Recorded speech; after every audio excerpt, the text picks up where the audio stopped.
Okay, third trimester. We're almost there. We're into our final phase. So, first of all, this is the phase of big changes. It's the change where baby begins to double in weight as we approach the end of the trimester. And it's also the time when baby takes a little bit more of a toll on your body. And that's absolutely fine. That's the first thing. So as we approach the end of this trimester and we get closer to giving birth, it's important that you have a few things focused in mind. First of all, you're going to get tired, you're going to get a little bit stressed, you're going to get overheated, you're going to get a little bit aggravated by partners, other children, friends, family. And again, that's absolutely fine, but just be aware those things are going to happen. And we're going to talk a little bit later on about things that we can include to help the changes that are going to happen to your body emotionally, physically, and mentally over this phase. Second thing is, as we approach the end, it's really important now that you get good nutrition into yourself and baby. So a lot of the time, this is actually where most mums-to-be begin to slip, because you are stressed and you are tired and you do just want to get to the birth and get everything over and done with. But it's really important now that you feed your body good minerals, nutrients, vitamins, because you're going to need them and baby needs them now more than ever. Remember, this is the real accelerated growth phase.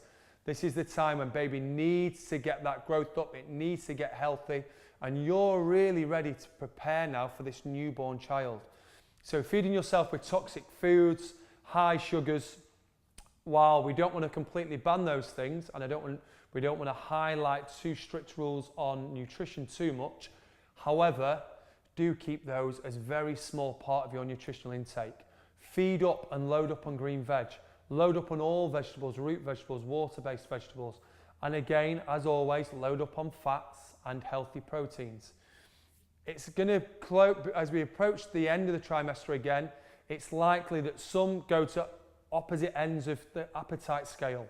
So some mums will again feel so tired, a little bit stressed out that you don't begin to eat so much. So that's where we start relying on sugars. We have lots of fizzy drinks, we have sweets because we don't quite fancy a big meal, so instead we live off sugars and high calorie sugar foods which are full of toxins. Definitely don't do that. Others will go right to the other end of the scale, and because their body feels tired, they want to eat more and more and more. That's fine, but just make sure that what you eat is right for you and baby. Don't begin to stuff up too much on dairy, don't have too many sugars, and don't have fried foods, chemical based foods. Remember, fill your body primarily with good, healthy foods that are going to help yourself and baby.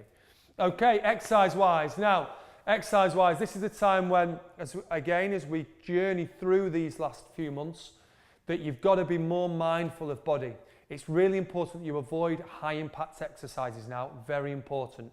So if you were previously going into lunges, squat jumps, you were doing any form of step aerobics, now's the time to start reducing that. Your body has massive levels of a hormone called relaxin, which begins to relax your joints. So it just means that you're a little bit more supple, brilliant, and that's in preparation for baby. But it also means that coupled with being more supple, means that there's less protection around joints. So if I was to go over on my ankle will hurt, I'll twist it, I might do a little bit of damage. For yourself, if you're to go over on your ankle, there's not as much support. You could cause real damage and lasting damage for after baby's born.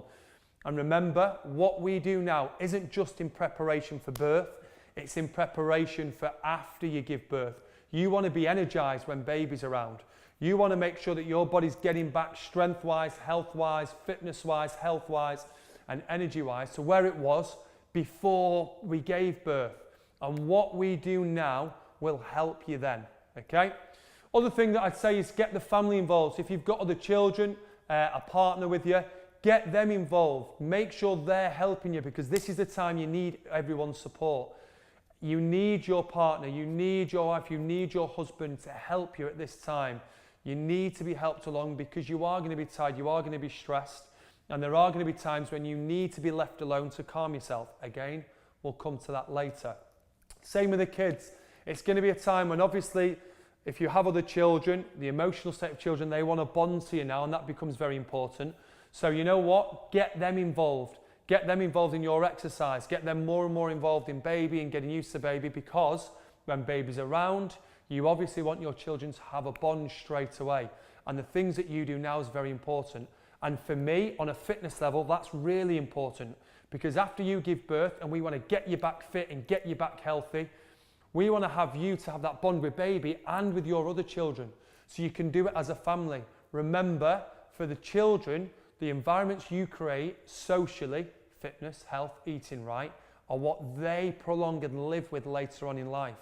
So as new baby comes along, if you've got your other children involved and maybe your partner, with exercise, with eating right, carry it through, and both children will carry it through in life. And all those things start now in this trimester. As far as things of what we want to avoid, again, we stay the same. Don't spend prolonged periods of time in standing fixed positions. It's going to put lots of blood pressure through the body, can pressure the heart a little bit too much, and it can put too much pressure on baby, and also can make you feel a little bit faint and lightheaded. Also at this time, avoid extreme heat. So this is the time to, if you go into hot yoga classes, be a little bit careful of it. If you're spending times in jacuzzis or hot baths, be a little bit careful of it. You should have already begun to avoid saunas and steam rooms. They're not going to do you any good. Heat itself is fine. Just think, there's pregnant women in Africa, there's pregnant women in Egypt, there's pregnant women all over the world in much hotter climates. The difference is they don't go and bathe and sit in that hot climates and take it all on board. So it's fine to be hot, and if you're having a baby over summer, that's cool, it's brilliant. Get out there, get some vitamin D, it'll be great for you. Just don't spend prolonged periods of time in very uncomfortable heats. Same with exercise.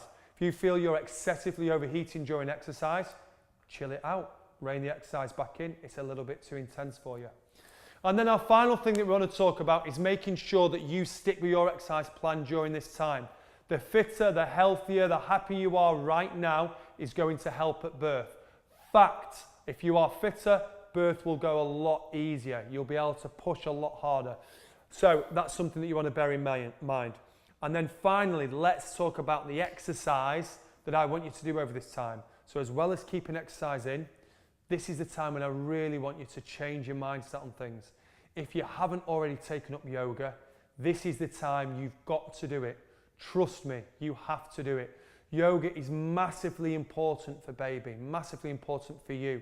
It's a great way, and it's been proven that it helps bonding early on after baby's born, but also it has a direct relation on your stress hormone. It has a direct relation on how you deal with pregnancy in the last few stages, last few days, and birth. Yoga is a fantastic tool. Don't view it as exercise, view it as preparation to calm your life, calm your mind, and help baby along. It's that important.